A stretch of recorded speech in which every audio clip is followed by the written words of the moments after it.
All right, thank you for the time on the sharing. So, just to give a bit of a context before we continue, the demonstration will be on the e-Halal platform. And just to be a bit of a context, we will be demonstrating from a auditor perspective. So, this auditor is able to proceed with a submission of series of audits that is performed for various companies and various product that they have, and then eventually from that particular process that he's done, he's able to submit this request, and this request will be sent via email to a approver. The approver, upon checking the inputs, will be able to approve.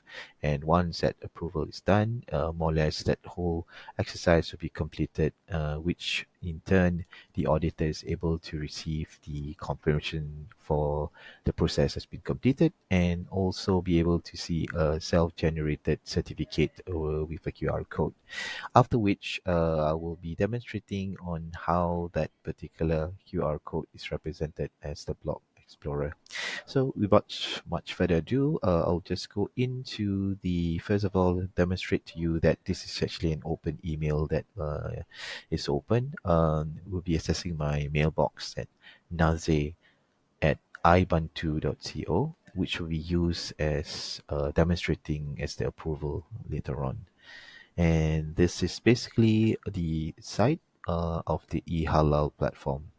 So the site is active, but you need to have a token or an ID created in order to perform the demonstration I've been doing. So e-halal.ibantu.id is the website. So first thing, the person or the auditor in this case needs to be signed in. Upon signing in, and this is essential, they will be able to see their past, or rather the series of companies that they have done the audit. So in this case, there are 4 companies or manufacturers that they have performed, and individually they can even see the products which they have undertake the audits, and also the past records of the informations, and also in terms of the information that they put, and as well as each of these audit that performed are completed, and you will be able to see this download PDF means it's completed, and then it will be issued with a certificate, which later on we will demonstrate how it's been processed. So this certificate will comes with the name of the company, the information, the contact details, the product, as well as the auditor that is performing it, and the QR code. All right. Without for much further ado, let's just do the demonstration. In this case, we'll just go back to this, and let's demonstrate the Warung Pak Andi. Right. In for today's, I'll be performing an audit for a new product. Let's say the product is called bakso. It's a local Indonesian. So just a bit of a context about this. At this particular point in time as well, the fields are very much customizable. If you decide to have an image to be inputted here, as per mentioned, the product that we have supports NFT. So you can even put a column here to upload image, and after which you can identify the product.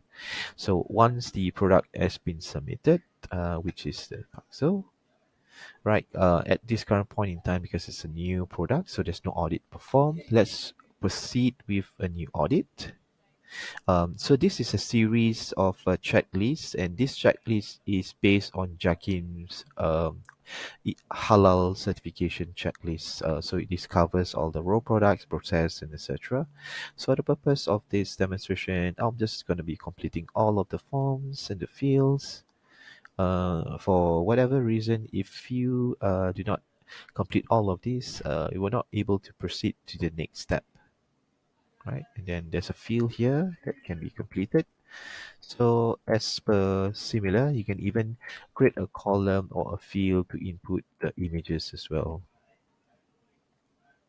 So this will be a series of checklists that the auditor will perform on site, or on the various visits. So let's say this is all good.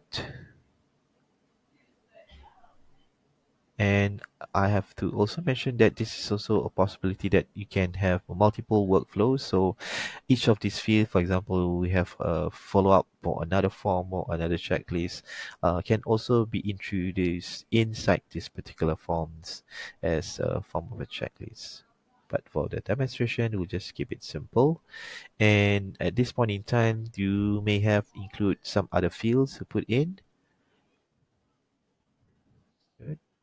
So this will be automated and they will be not able to change. So this is actually part of the control. So once you log in, the your identity will be shown here as well, right? And it can be done by the endorsement of the auditor to verify that these are done and completed by him. So upon issuing this is to signify that the audit has been performed and it will be further countersigned by the tokenized by the account that the person have.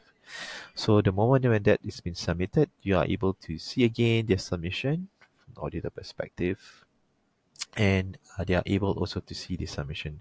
At this point in time, you are able to see that it's actually a new entity, new entry, and you can see the status is not approved because it doesn't facilitate or didn't complete that particular task of the completion. So you need to go in and proceed with request for approval. So the auditor might be having uh, all of the checklists of the various product or entity, whatever that they have, and they may not have submitted this for approval, so they can actually do it all at the same time, or they can just do it once. So in this purpose, this was the previous one that was done earlier, right? So I'll just submit that for requiring for approval and submit this email address. Okay, sorry about that. And submit this. So this will act as a email send for the approval, which is in this case myself. So at that point in time, you can still see the status of the submission earlier on,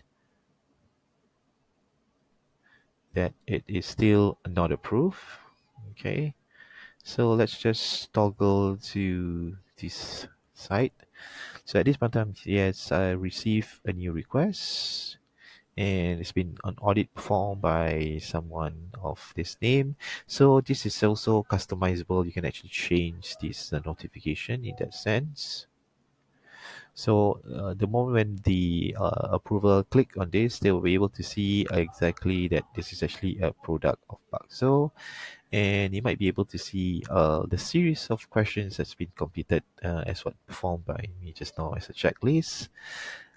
If he's satisfied with the result, so you can actually goes to this and verify again. So the entity that's submitting, the product, and also that's actually the person and endorse. And when happy with it, I can approve. So at that point in time, that whole series of these transaction or halal certificates has been completed. So I can go back again to the auditor perspective, right? There you go. So straight away, you can see the status of download PDF. That means it's been approved. So I can actually just download this and can share this with Warung Pat Andi to notify that the certificate has been approved. So these are basically the details, the product, and also when it was being certified. And again, this is actually the QR code that's generated, and each of the certificate is having a unique ID that will be represented here. So that's actually the process of it. It's very much straightforward. I'll go back to the presentation to just demonstrate what exactly is this QR code.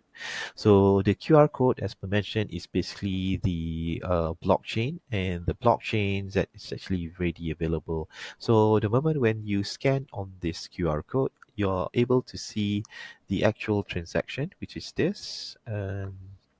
So any point in time, if you can actually just scan, be able to see this QR code, and it will show the actual block data transaction. So you can actually see the details of what is the product, what is the entity and what are the individual transpire of the flows of this. So you can actually see, zooming into this, we can take notice that actually at that particular time is when the smart contract, or specifically the certificate, has been issued at that particular process. And as per mentioned earlier, if this particular forms was introduced with image, so part of the blockchain, you're able even to see the information of the photos to demonstrate in terms of maybe each of the process. You're able to capture the flow to verify your submission in terms of the e-halal certifications, and very much into that. You are able to see each block's representation, what exactly is the process or product that's been validated. You can verify again the date that has been triggered, and by which countries, and description that we mentioned earlier. So that's actually the a very quick little introduction. It's about how the eHala certification workflow, the platform is. We encourage you to reach out to us if you have any further question to the iBantu team. And thank you and have a nice day.